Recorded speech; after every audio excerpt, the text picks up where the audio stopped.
Buenas noches. Entonces, nuestro trabajo es sobre el hockey argentino en 1970.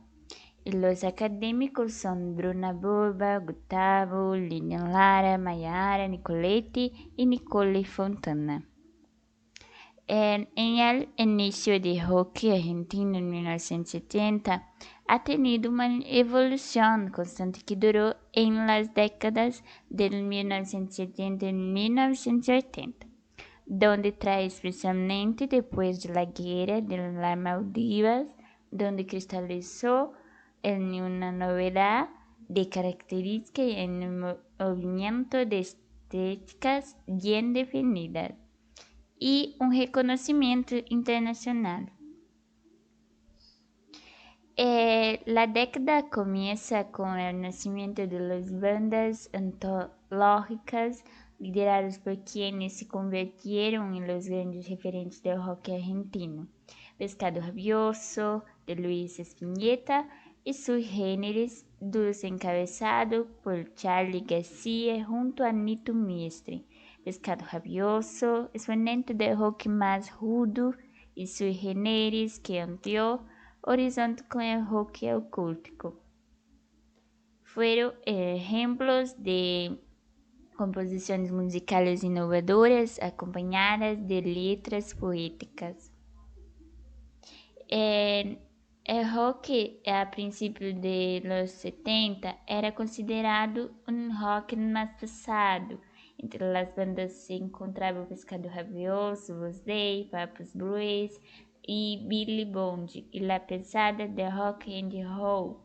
Y junto a este estilo musical y wave rock, surgieron las primeras tribus urbanas y en Argentina llamada Pedras de Fuego, donde eran seguidores de varias bandas que solían tener actitudes rebeldes y anti-hippies que años después se dio a conocer como la tribu Rolingas. A lo largo de la década 70, el rock siguió siendo un estilo popular en el país, y luego el rock argentino comenzó a aparecer en el exterior. El rock acústico se desarrolló y las bandas se separaron o cambiaron su sonido, y los que no cambiaron de estilo terminaron perdiendo popularidad. En 1976, el rock argentino sufrió algunos cambios de estilos, mientras que algunas bandas como Pastoral, Nito Mestre y Los Desconocidos de siempre continuaron teniendo éxito. La marca la entrada del rock nacional a una cierta masividad, la organización de espectáculos musicales en los que participaron varias bandas. Hecho paradigmático fue la necesidad de despedida de sus géneros en 1975, que atrajo en una multitud de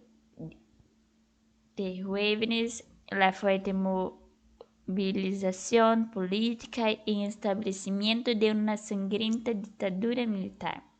A mediados de los 70, significó el momento mayor resistencia y contractura para la música joven.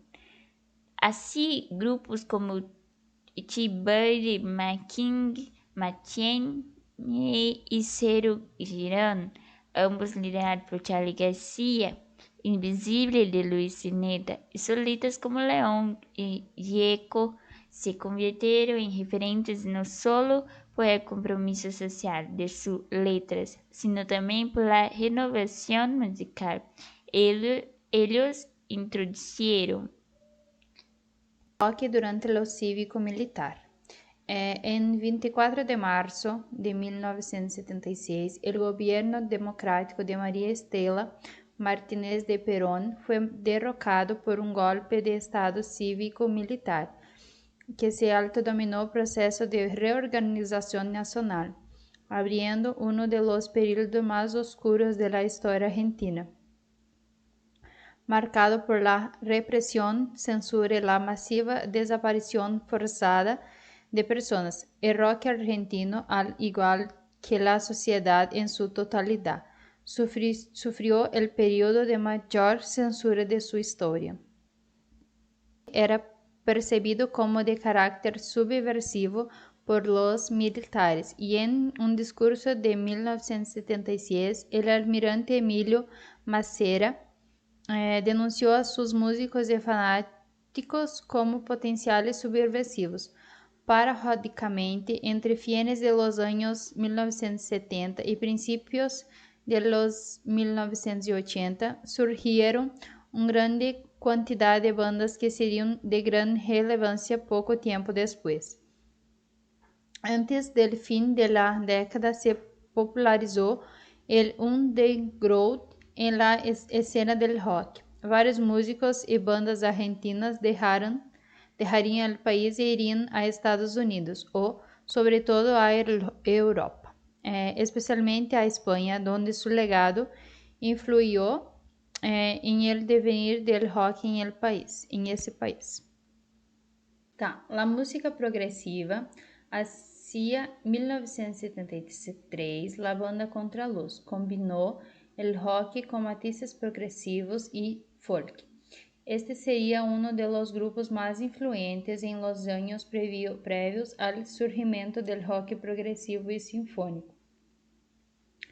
Uno de los primeros grupos del rock sinfónico y progresivo fue Cruces.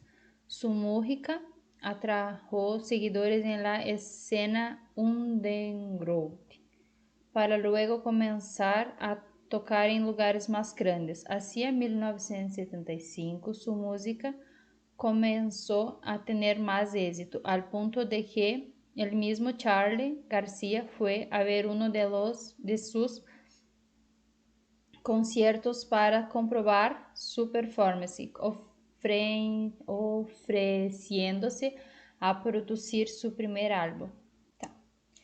La banda Espíritu, formada en 1973, fue un grupo de la última parte del apogeo del rock sinfónico. Su primer álbum, Crisálida, es citado como su mejor trabajo. La banda El Reloj, proveniente del heavy metal, exploró el rock progresivo con su placa homónima de 1975.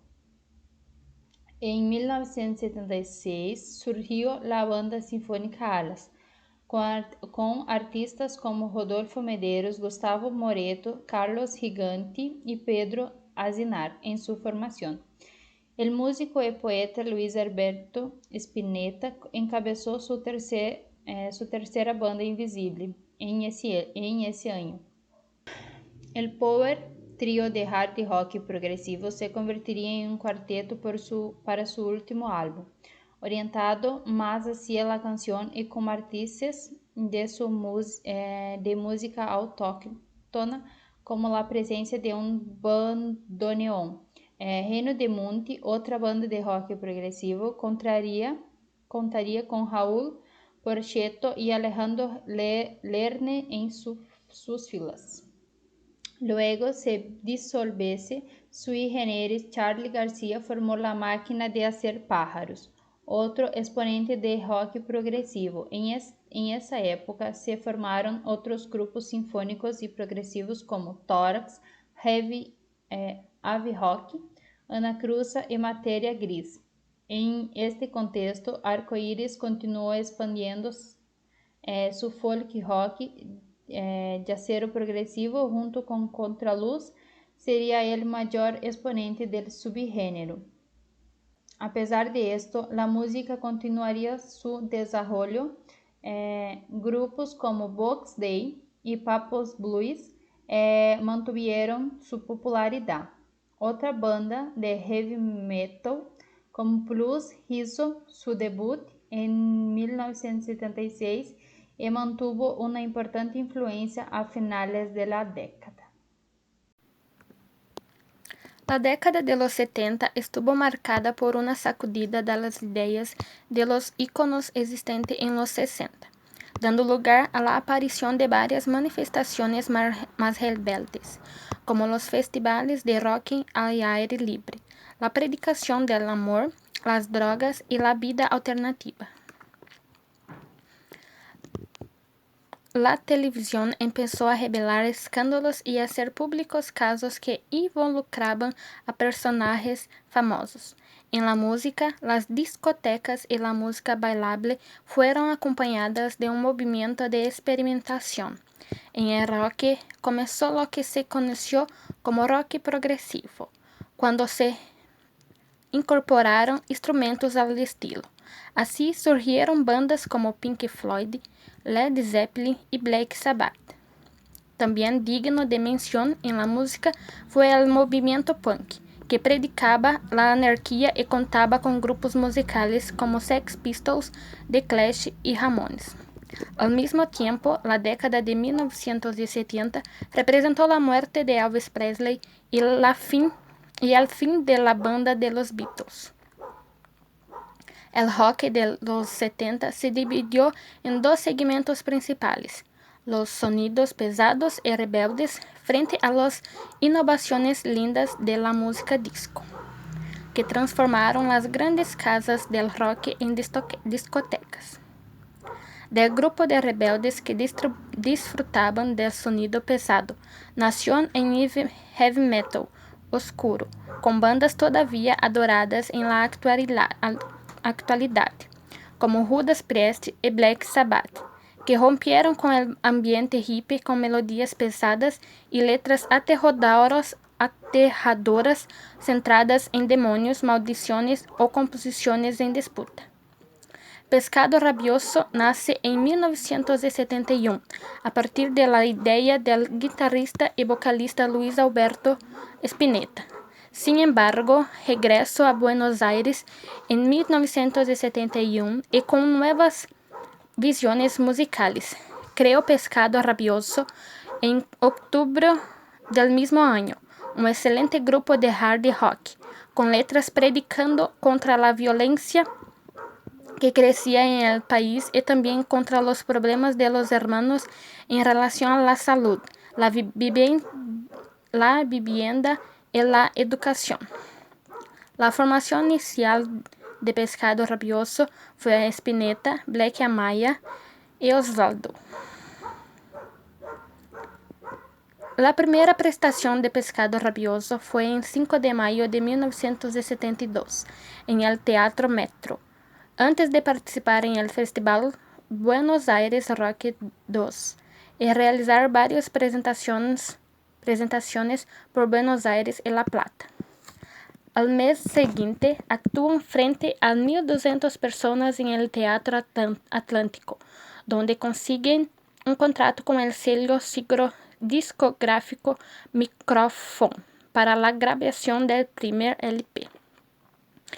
En febrero de 1973 se marcharon con el doble disco Pescado 2, considerado por la prensa argentina como uno de los 100 mejores discos de la historia del rock argentino, en la 19ª posición.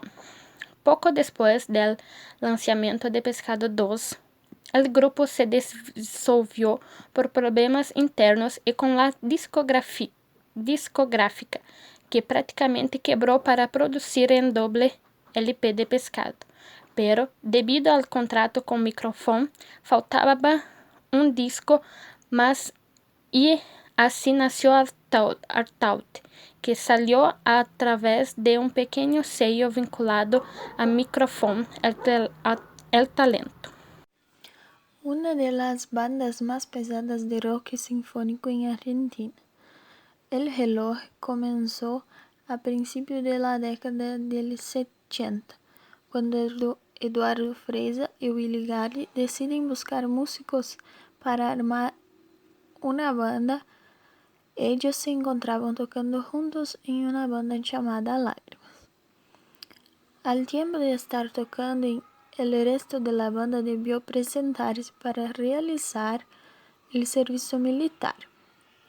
Y en ese momento comienza a formarse la banda Con la incorporación de Juan Locomotora Espósito en batería, quien es uno de los primeros en usar doble bombo en Argentina, y Luis Valente en teclados. Ambos venían ya tocando juntos desde 1968 en una banda beat llamada Formación 2000.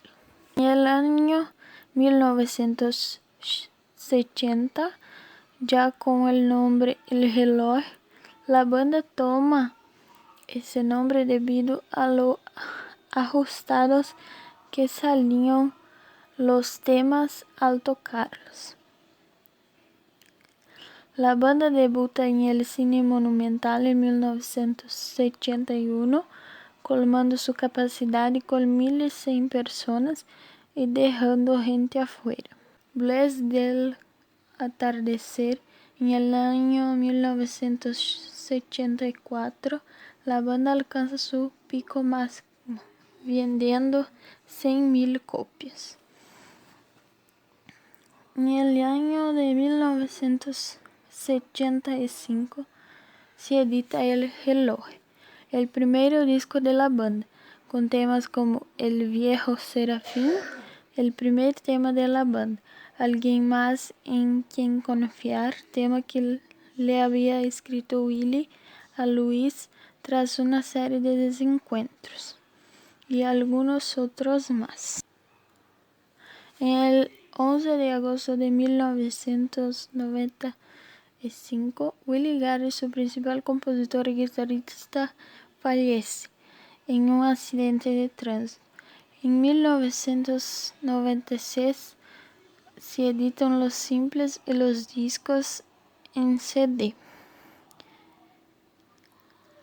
En 26 de agosto de 2004, Luis Valente, tecladista, fallece a raíz de una crisis cardiorrespiratoria.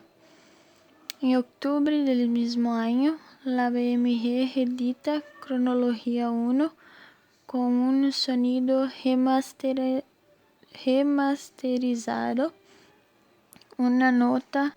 Poco a poco comienzan a dar recitales y a hacerse conocidos, principalmente en Oeste.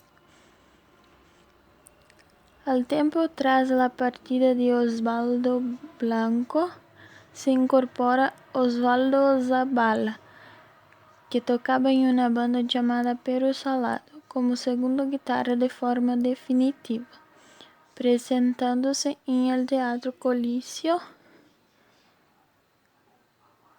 simplemente por el boca en boca, logrando un sonido fuerte. La popularidad del grupo produjo el interés de las compañías discográficas, y es el productor Leo Rivas quien los lleva a RCA Victor, que lo recibe de forma rara debido a su apariencia rockera. Finalmente, luego de los años de estar tocando, la banda graba su primer simple, El Mandato. Vuelve el día de reinar en el año 1983, que vendió 30.000 copias. Ese mismo año se presentan por primera vez en televisión en Canal 7. Buenas noches a todos. Hablaré un poco del cantante Luis Alberto Spinetta. Spinetta nació en 23 de enero de 1950 en Buenos Aires. Su padre era un cantante de tangos aficionado, pasión que Luis Alberto abrazó desde niño. A los 12 años participó de un concurso nacional de canto y fue seleccionado para una gira, aunque desistió.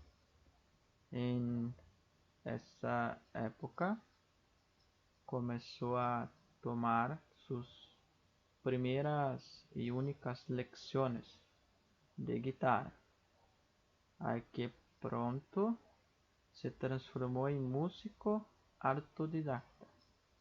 Começou tocando em grupos com companheiros de colégio como Almendra, junto a Emilio del Guercio, Edelmiro Molinari y Rodolfo García, con quienes grabó 2 discos, Almendra y Almendra 2, considerado uno de los primeros trabajos del rock argentino. Cuando dejó la banda Almendra, se incorporó a Pescado Rabioso, donde tuvo mucho éxito. Lanzó 3 discos, el último de los cuales, Artaud, nombre del disco, es considerado el mejor disco de la historia de la música argentina, según la revista Rolling Stone. Sin embargo, cuando había un desacuerdo con el autor de un determinado disco, cuando se copiaban a sí mismos, es decir, desafecto entre los compositores, resultó en que Spinetta abandonara la banda, iniciando su camino en solitario en la música. Spinetta tuvo mucha influencia del poeta francés Artaud, donde hizo sus obras una posición para apoyar el sufrimiento de las personas frente a la dictadura.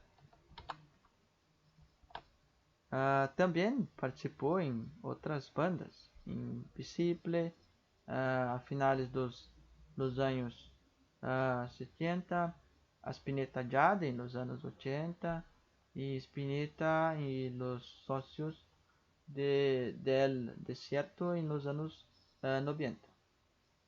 Desde entonces ha seguido una carrera en solitario.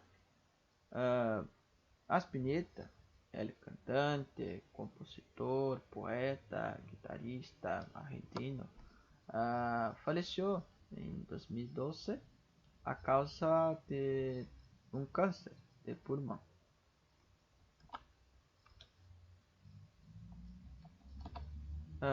Spinetta es considerado el padre del rock en Argentina.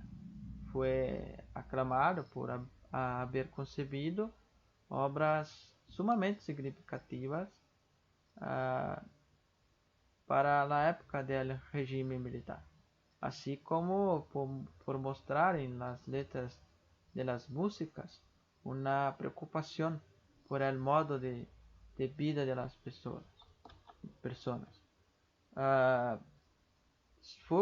Fue considerado por la revista Rolling Stones como el mejor de la historia del rock argentino, aunque su álbum Artaud es muy importante para el país, pues, por representar a história del rock, e assim mesmo sendo uma composição del, del poeta, e por ter sido el mejor álbum feito por él mismo.